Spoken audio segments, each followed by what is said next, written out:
ধুর, ভাল লাগে না। কি কঠিন প্রশ্ন, কিছুই পরীক্ষাতে লিখতে পারিনি। মনে হচ্ছে আমি ফেল করে যাব। আমার তো মনে হয় আমি পরীক্ষার টেনশনে পাগল হয়ে যাচ্ছি। মনে হয় ডিপ্রেশনে চলে যাব। আপি, তুমি কোথায় যাচ্ছ? ডিপ্রেশনে গেলে আমাকে নিয়ে যাবে না?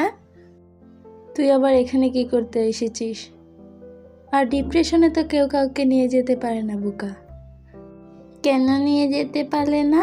তুমি একা একা গিয়ে সব ফুচকা চটপটি সব কিছু খেয়ে নেবে আমাকে রেখে।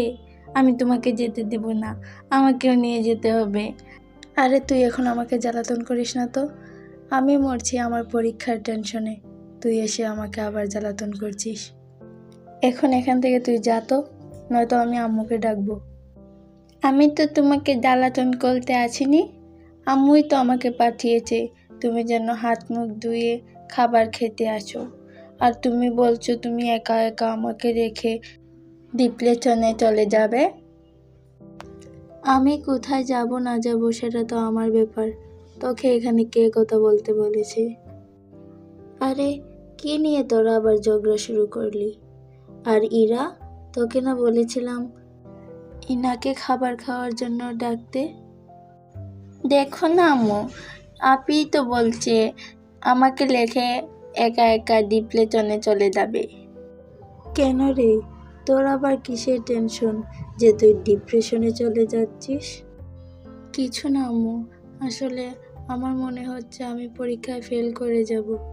আমার একটাও পরীক্ষা ভালো হয়নি।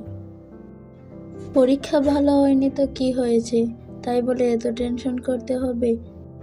পরীক্ষায় ফেল করলে তো আবার পরীক্ষা দিতে পারবি, কিন্তু টেনশন করলে যে পরবর্তীতে তুই অসুস্থ হবি, তখন তো তোকে নিয়ে ডাক্তারের কাছে আমাদেরই দৌড়াদৌড়ি করতে হবে। তাই বলছি এত টেনশন করার কোনো দরকার নেই। এখন থেকে ভালো করে পড়তে হবে তো নাকি? কিন্তু আম্মু, আপি যে বলল আপি ডিপ্রেশনে চলে যাচ্ছে, সেটা আবার কি? এসব কিছুই না, মানুষকে বেশি কোনো কিছু নিয়েই টেনশন করতে নেই, বুঝতে পেরেছ? আম্মু, তুমি ঠিকই বলেছ, আমি আর কোনো কিছু নিয়ে টেনশন করব না।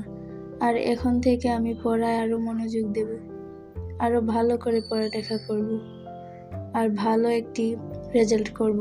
তুমি দেখে নিও। ঠিক আছে ঠিক আছে, এখন যা হওয়ার তা তো হবেই, সামনে না হয় দেখা যাবে কি আর করে নিবি। চল এখন ভাত খেতে আয়, ভাত মনে হয় ঠান্ডা হয়ে গেছে।